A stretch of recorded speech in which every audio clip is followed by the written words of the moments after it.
Assalamualaikum warahmatullahi wabarakatuh. Alhamdulillahirabbil alamin. Wassalatu wassalamu ala asyrafil anbiya'i wal mursalin wa ala alihi washabbihi ajmain.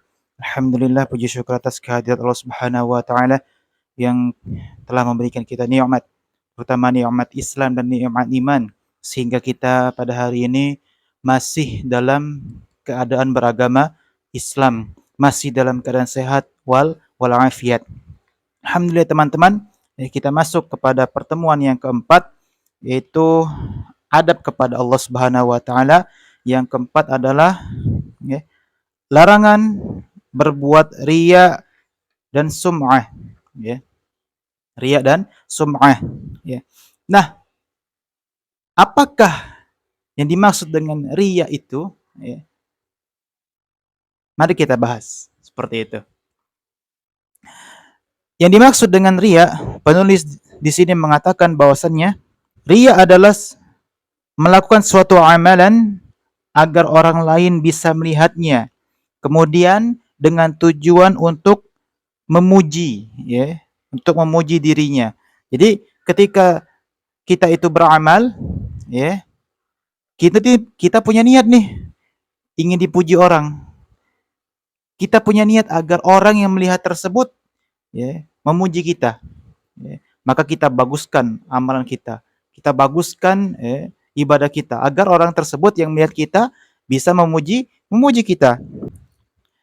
Hukum riya. Ya. Jadi hukum riya itu ada dua jenis. Yang pertama yaitu hukumnya itu syirik besar. Yang kedua hukumnya syirik kecil. Ya. Kenapa sih riya ini, ya, bisa dihukumi menjadi syirik besar? Apa penyebabnya? Nah, maka dari itu di kitab Al-Mufid fi Muhimmati At-Tauhid, ya, karangan Dr. Abdul Qadir As-Sufi, bahwasannya yang menyebabkan seseorang itu menjadi syirik besar, ya, ketika berbuat riya adalah ketika seseorang tersebut melakukan seluruh amalannya agar dilihat manusia dan tidak berharap sama sekali kepada Allah Subhanahu wa taala. Itu 100% hanya untuk manusia saja. 100% hanya untuk dipuji manusia, tidak berharap kepada Allah Subhanahu wa taala, itu disebut riya. Yang menyebabkan riya menjadi syirik besar. Adapun, ya, riya yang hukumnya syirik kecil, ya, yang tidak menyebabkan keluar dari Islam, yaitu adalah riya ketika kita berbuat riya, ya, ada sebagian niat kita untuk Allah dan ada sebagian niat kita untuk manusia, ya, untuk puji manusia. Nah, jadi hukum riya itu, ya, asalnya itu adalah syirik kecil. Namun ada penyebabnya yang menyebabkan riya itu, ya, menjadi syirik besar, ya. Makanya di sini mu'alif menukilkan perkataan dari Dr. Abdul Qadir As-Sufi dalam kitabnya Al-Mufid fi Muhimmati Tauhid, bahwasannya yang menyebabkan seseorang menjadi syirik besar akibat riya yang pertama, yaitu jika seseorang itu, ya, berbuat riya kepada manusia dalam hal pokok keimanan. Dalam hal pokok keimanan, ya. Misalnya, seseorang menampakkan dirinya di hadapan manusia bahwa dia seorang mukmin demi menjaga harta dan darahnya. Jadi dia itu hanya menampakkan Islam, ya, menampakkan dirinya itu mukmin, ya. Tujuannya untuk apa? Takut nanti misalnya dibunuh oleh orang mukmin, ya, ya. Seperti itulah orang-orang munafik pada zaman dulu. Ya, orang-orang munafik zaman dulu itu, ya, mereka menyembunyikan, ya, kemunafikan mereka. Ya, mereka bersyahadat, mereka sholat, tapi hatinya itu menolak beriman kepada Allah, menolak beriman kepada Nabi Muhammad SAW. Mereka menolak, mereka menyembunyikan keimanan mereka, ya, seperti orang-orang Yahudi, ya, zaman dulu, ya, zaman Nabi Muhammad SAW, ya, di Madinah. Ya.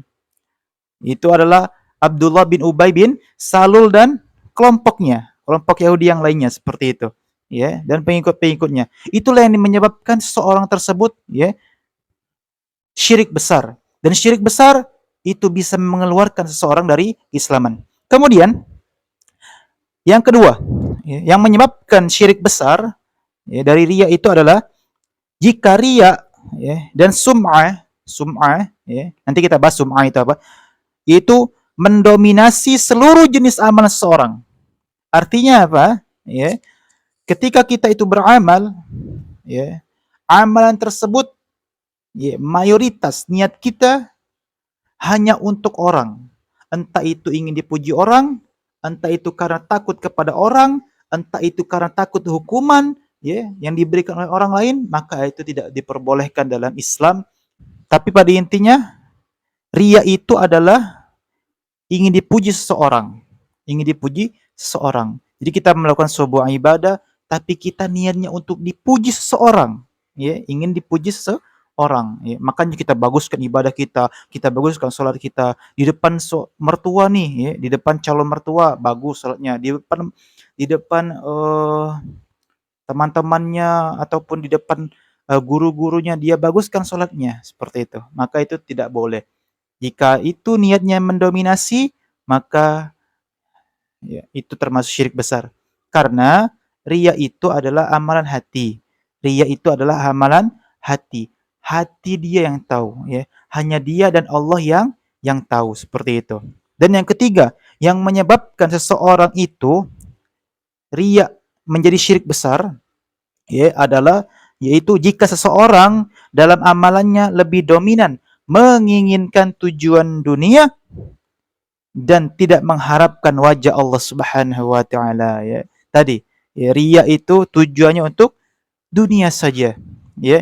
Ketika kita itu membaca Al-Qur'an, tujuannya untuk dipuji orang, tujuannya untuk popularitas, tujuannya untuk terkenal, ya. Ketika kita itu misalnya, ya, berceramah seperti saya ini, ketika kita itu bersolat, ketika kita itu bersedekah, tujuannya untuk supaya ingin apa? Dipuji orang lain, ya.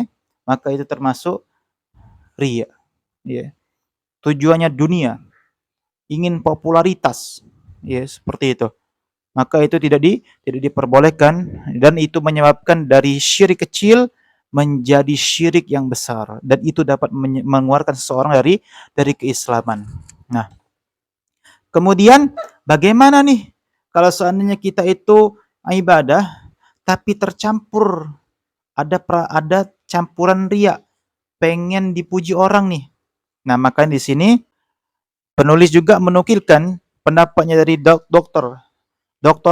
Abdul Qadir As-Sufi dalam kitabnya Al-Mufid fi Muhimmati Tauhid bahwasannya, ya, seandainya kata beliau suatu ibadah, ya, ada awal dan akhir, ya, ada awal dan akhir, ya.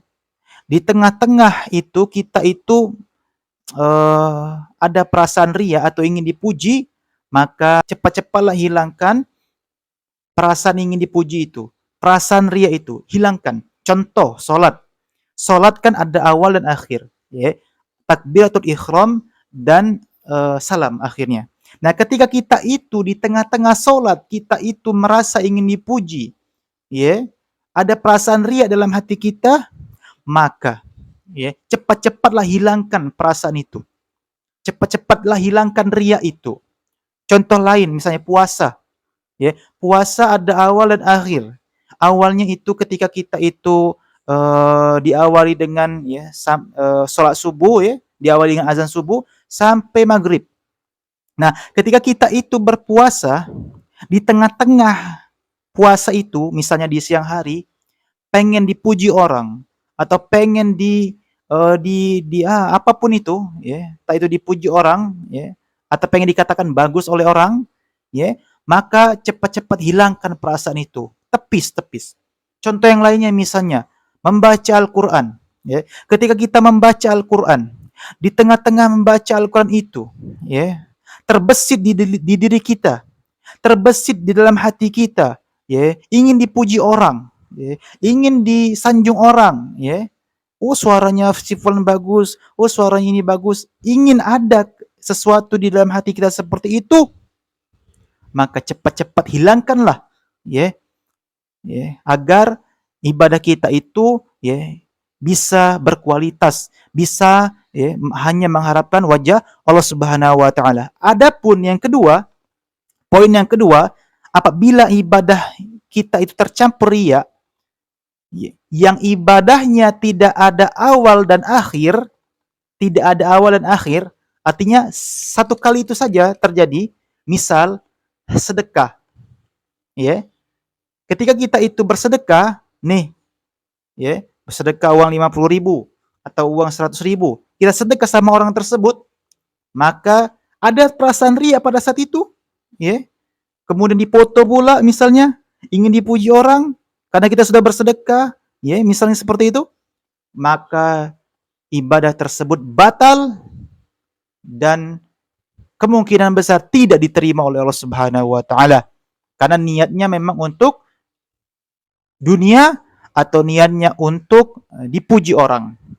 Nah, itu, Itu adalah contoh dua kondisi di mana apabila ibadah itu tercampur riya, Nah, itu adalah dua kondisi di mana ibadah kita itu tercampur riya, Nah, maka dari itu teman-teman, yang perlu kita pikirkan, yang perlu kita garis bawahi tentang riya ini adalah, riya itu merupakan amalan hati yang hanya Allah dan diri sendiri yang tahu.